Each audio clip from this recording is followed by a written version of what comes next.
Bonjour et bienvenue sur DigiSchool. Je suis Julie Jovignot, votre enseignante en mathématiques, et nous allons voir ensemble comment diagonaliser une matrice avec l'aide du pivot de Gauss.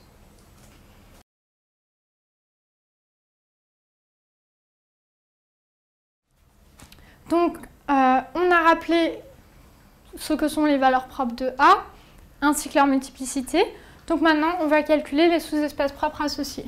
Donc, A associé à la valeur propre 0, c'est quart de... Donc A moins 0 l'identité, donc quart de A. Donc soit xy z dans R3, tel que moins 2, 1, 1, 1, moins 2, 1, 1, 1, moins 2, x, y, z soit égal à 0, 0, 0. Ça équivaut à résoudre le système moins 2x plus y plus z égale 0, x moins 2y plus z égale 0 et x plus y moins 2z égale 0.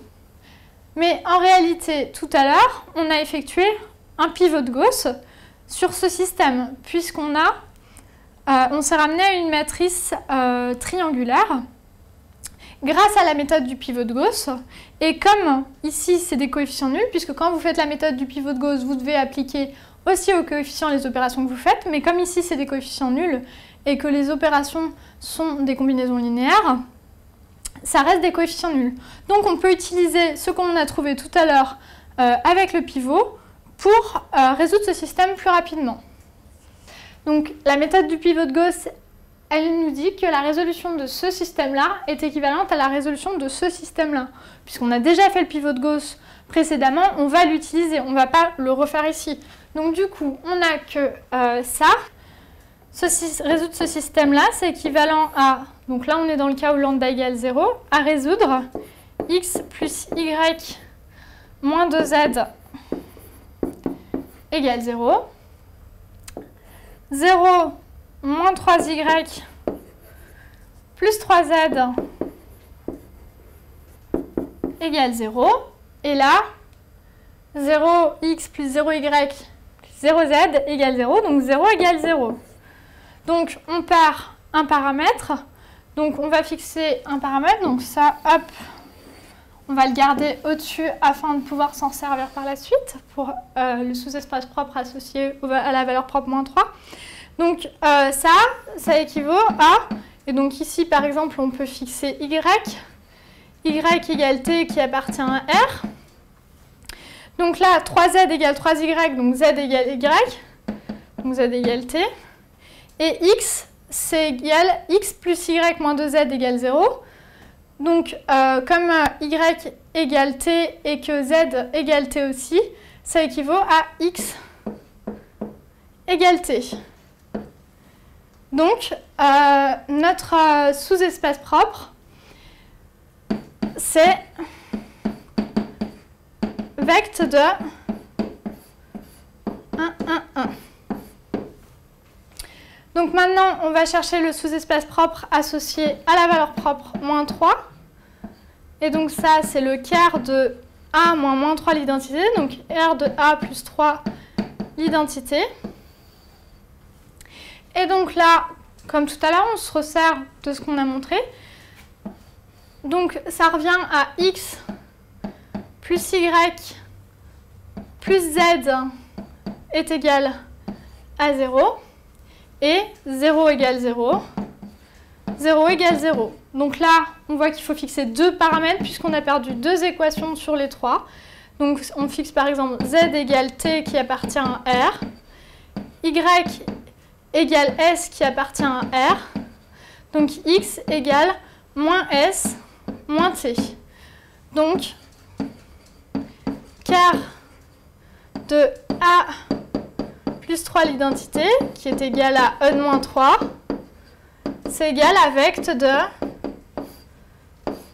donc,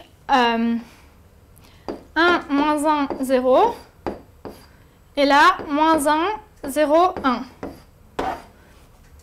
Or, ces deux vecteurs sont bien linéairement indépendants. Donc, une base de e-3, ce sont les vecteurs moins 1, 1, 0 et moins 1, 0, 1, par exemple.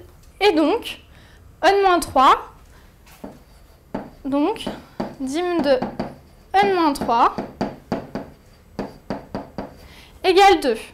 Donc, la dimension du sous-espace propre associé à la valeur propre moins 3 est de 2. Donc, notre matrice est diagonalisable. Donc, A est semblable à D. Alors,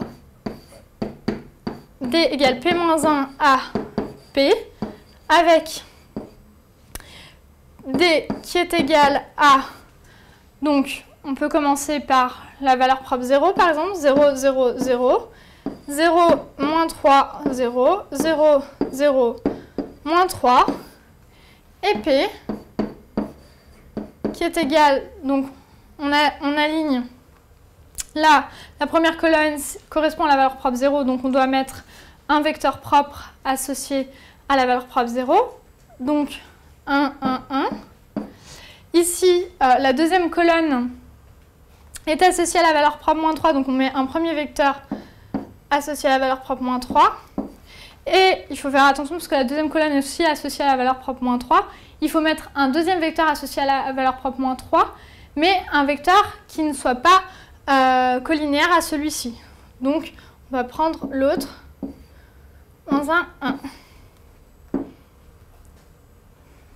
Donc, on a réussi à diagonaliser la matrice avec l'utilisation du pivot de Gauss. N'oubliez pas que lorsque vous avez fait le pivot de Gauss précédemment, vous pouvez le réutiliser pour trouver les sous-espaces propres associés.